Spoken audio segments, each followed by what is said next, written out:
அத்தியாயம் 12. சாய் லீலைகள்.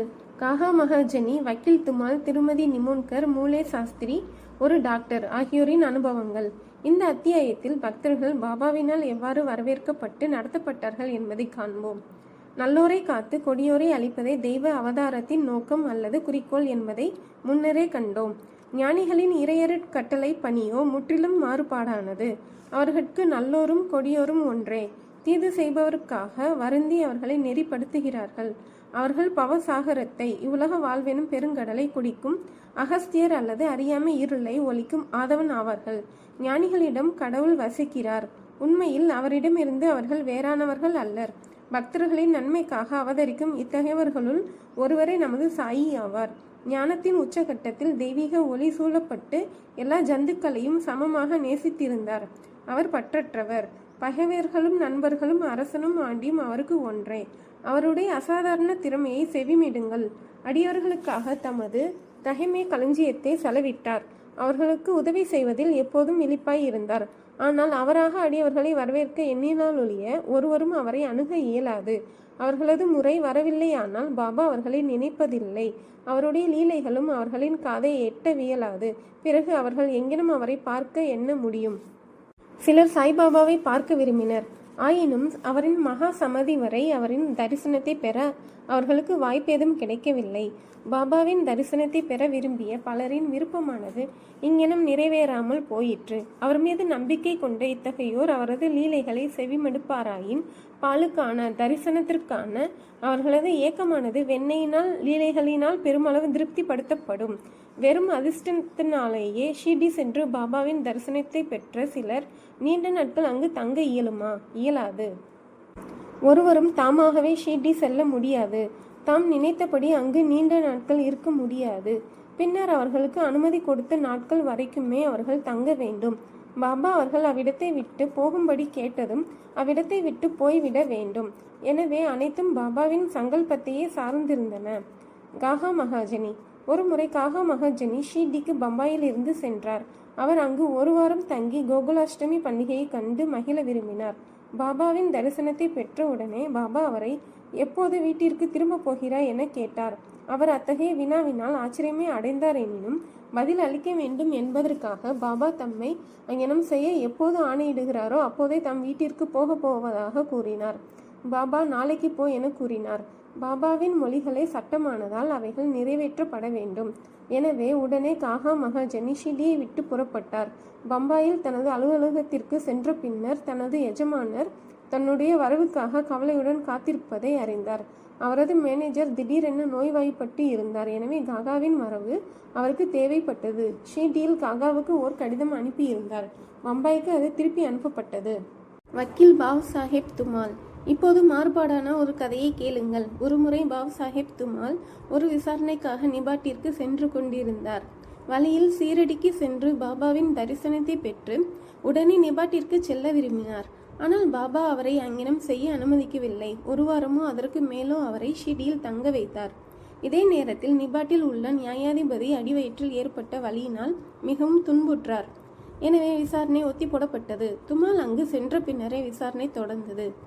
முடிவில் துமால் வெற்றி பெற்றார். அவரது கட்சிக்காரர் குற்றமற்றவராக தீர்ப்பளிக்கப்பட்டார். திருமதி நிமோன்கர். நிமோனின் வார்டன் சேவையாக செய்யும் கௌரவ பதவி ஹானரரி மேஜிஸ்ட்ரேட் நானா சாஹேப் நிமோன்கர் தமது மனைவியுடன் ஷீர்டியில் தங்கியிருந்தார். நிமோன்கரும் அவரது மனைவியும் மசூதியில் பாபாவுடன் பெரும்பாலான நேரத்தை கழித்து அவருக்கு சேவை செய்து வந்தனர். பெலாப்பூரில் அவர்களது மகன் நோய்வாய்ப்பட்டான். பாபாவின் சம்மதத்துடன் பெலாப்பூர் சென்று மகனையும் மற்ற உறவினர்களையும் கண்டு அங்கு சில நாட்கள் தங்கி வரலாம் என்று அன்னை தீர்மானித்தாள். ஆனால் நானா சாஹேப் அடுத்த நாளே அவளை திரும்பி வரும்படி கூறினார். அன்னைக்கு ஒன்றும் புரியவில்லை. என்ன செய்வதென்றும் தெரியவில்லை. ஆனால் அவளுடைய இறைவன் சாயி அவளுக்கு உதவிட வந்தார். ஷிரியை விட்டு புறப்படும் போது அவள் சாதாவின் வாதாவுக்கு முன்னால் நானா சாஹேப்புடனும் மற்றவர்களுடனும் நின்று கொண்டிருந்த பாபாவின் முன் சென்று சாஷ்டாங்கமாய் விழுந்து புறப்படுவதற்கு அனுமதி கேட்டாள். பாபா அவளிடம், போ, சீக்கிரம் போ, அமைதியாகவும் குழப்பம் அடையாமலும் இரு. 4 நாட்களுக்கு பெலாப்பூரில் சௌகரியமாய் இரு. உனது உறவினர்களை எல்லாம் கண்டபின் ஷீர்டிக்கு திரும்பு என்று உரைத்தார். பாபாவின் மொழிகள் எத்தகைய அதிர்ஷ்டம் படைத்தது. நானா சாஹேப்பின் தீர்மானம் பாபாவின் தீர்ப்பினால் தோற்கடிக்கப்பட்டது. நாசிக் மூலே சாஸ்திரி. ஜோசியம், கைரேகை முதலியவற்றில் கரை கண்டவரும் 6 சாஸ்திரங்களை கற்றறிந்தவருமாகிய நாசிக்கைச் சேர்ந்த வைதிகமான அக்னிஹோத்ரி அந்தனர் மூலே சாஸ்திரி ஒருமுறை நாக்பூரின் புகழ் பெற்ற கோடீஸ்வரரான பாபு சாஹேப் பூட்டியை சந்திக்க ஷீட்டிக்கு வந்தார். அவரை சந்தித்த பின்னர் அவரும் மற்றவர்களும் பாபாவை காண மசூதிக்கு சென்றனர். பாபா தம்முடைய சொந்த பணத்திலேயே வெவ்வேறு பழங்களையும் மற்ற பொருட்களையும் விற்பனையாளர்களிடமிருந்து வாங்கி மசூதியில் உள்ள மக்களுக்கு விநியோகித்தார். பாபா மாம்பழத்தை அதன் எல்லா பக்கங்களிலும் மிக திறமையாக அழுத்துவது வழக்கம். ஒருவன் பாபாவிடம் இருந்து அதை வாங்கி உறிஞ்சுவானாகில் எல்லா சதைப்பற்றையும் உடனே தன் வாயில் உறிஞ்சிக்கொண்டு கொட்டையையும் தோலையும் உடனே தூக்கி எறிந்துவிட முடியும். வாழைப்பழங்களை உரித்து சதைப்பற்றை அடியவர்களுக்கு விநியோகித்து தோலை பாபா தமக்காக வைத்துக் கொள்வார். கைரேகை சாஸ்திரி என்ற முறையில் மூலே சாஸ்திரி பாபாவின் கையை பரிசோதிக்க விரும்பினார். பாபாவிடம் கையை காண்பிக்க கோரினார். பாபா அவருடைய வேண்டுகோளுக்கு செவி சாய்க்கவில்லை. அவருக்கு 4 வாழைப்பழங்களை கொடுத்தார். எல்லோரும் வாதாவுக்கு திரும்பினர். மூலே சாஸ்திரி குளித்து புனித ஆடைகள் அணிந்து அக்னிஹோத்திரம் போன்ற தன் நித்திய கர்மானுஷ்டங்களை செய்ய ஆரம்பித்தார். பாபா வழக்கம் போல் லெண்டியை நோக்கி புறப்பட்டார். கொஞ்சம் ஜெரு எடு, குங்குமப்பூ நிறத்தில் துணியை சாயம் போடுவதற்கான சிகப்பு மண்ணை போன்ற ஒரு பொருள். நாம் இன்று குங்குமப்பூ நிற உடை உடுத்தலாம் என்று பாபா கூறினார். பாபா என்ன சொல்கிறார் என்பது ஒருவருக்கும் விளங்கவில்லை. சிறிது நேரம் கழித்து பாபா திரும்பி வந்தார். மத்தியான ஆரத்திக்கான ஏற்பாடுகள் நடைபெற்று கொண்டிருந்தன. பாபு சாஹேப் ஜோக் மூலே சாஸ்திரியிடம் அவர் தன்னுடன் ஆரத்திக்கு வருகிறாரா என்று கேட்டார். மாலையில் தம் பாபாவை பார்க்க போவதாக அவர் பதிலளித்தார். இதற்கு சிறிது நேரத்திற்கு பிறகு பாபா தமது ஆசனத்தில் அமர்ந்தார். அடியவர்களால் வழிபடப்பட்டார். ஆரத்தியும் துவங்கியது. பிறகு பாபா புது நாசிக் பிராமணனிடமிருந்து தட்சிணை வாங்கி வா என கூறினார். பூட்டி தாமே தட்சிணை வாங்கச் சென்றார். பாபாவின் செய்தியை மூலே சாஸ்திரியிடம் தெரிவித்த போது அவர் சொல்லப்பெறாத அளவு குழப்பமடைந்தார். நான் தூய அக்னிஹோத்ரி பிராமணன், நான் ஏன் தட்சிணை கொடுக்க வேண்டும்? பாபா பெரிய முனிவராக இருக்கலாம், நான் அவரது சீடன் அல்ல என நினைத்தார். ஆனால் சாய்பாபாவை போன்ற ஞானி பூட்டியை போன்ற கோடீஸ்வரரிடம் தட்சிணை கேட்டனுப்பியிருப்பதனால் அவரால் மறுக்க இயலவில்லை. எனவே தனது அனுஷ்டானத்தை பூர்த்தியாக்காமல் உடனே பூட்டியுடன் மசூதியை நோக்கி சென்றார்.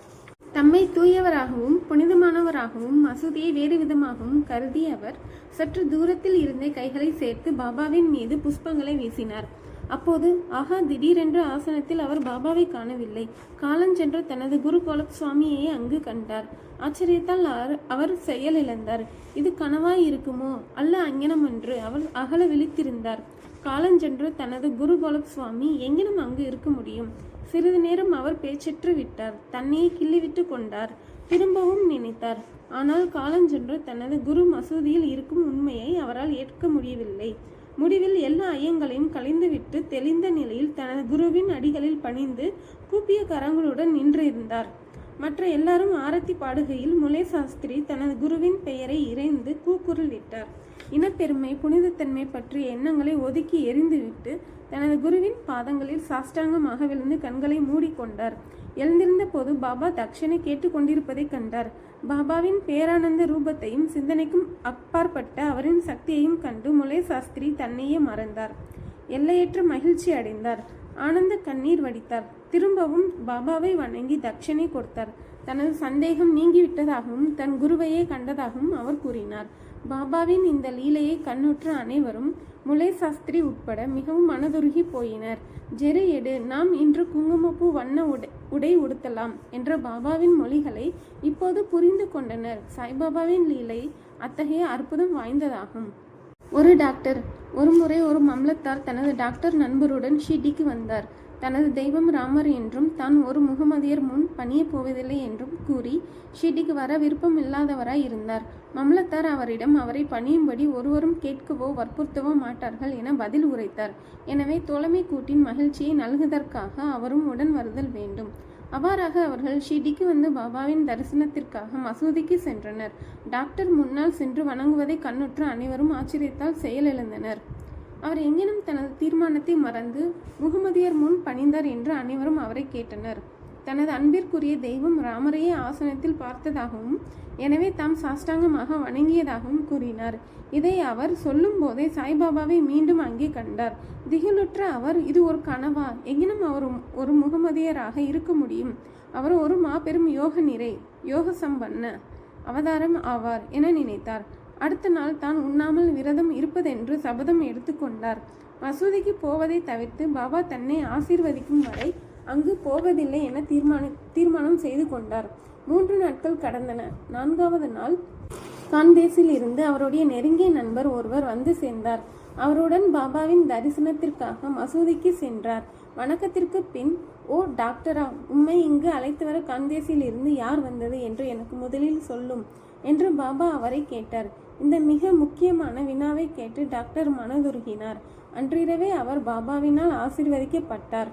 தூக்கத்தில் பேரானந்த பெருநிலையை அனுபவித்தார். பின்னர் தனது ஊருக்கு சென்று 15 நாட்கள் அதே நிலையை அனுபவித்தார். இங்கனம் சாய்பாபாவிடம் அவரது பக்தி பன்மடங்காக பெருகியது. வேறு எவ்விடத்திலும் இல்லாமல் நாம் நம்முடைய குருவினிடத்தில் உறுதியான நம்பிக்கை கொண்டவராய் இருக்க வேண்டும் என்பதே இந்த கதைகளின், முக்கியமாக மூலே சாஸ்திரியின் கதையினுடைய நீதியாகும். அடுத்த அத்தியாயத்தில் இன்னும் அதிக லீலைகள் விவரிக்கப்படும். ஸ்ரீ சாயை பணிக. அனைவருக்கும் சாந்தி நிலவட்டும்.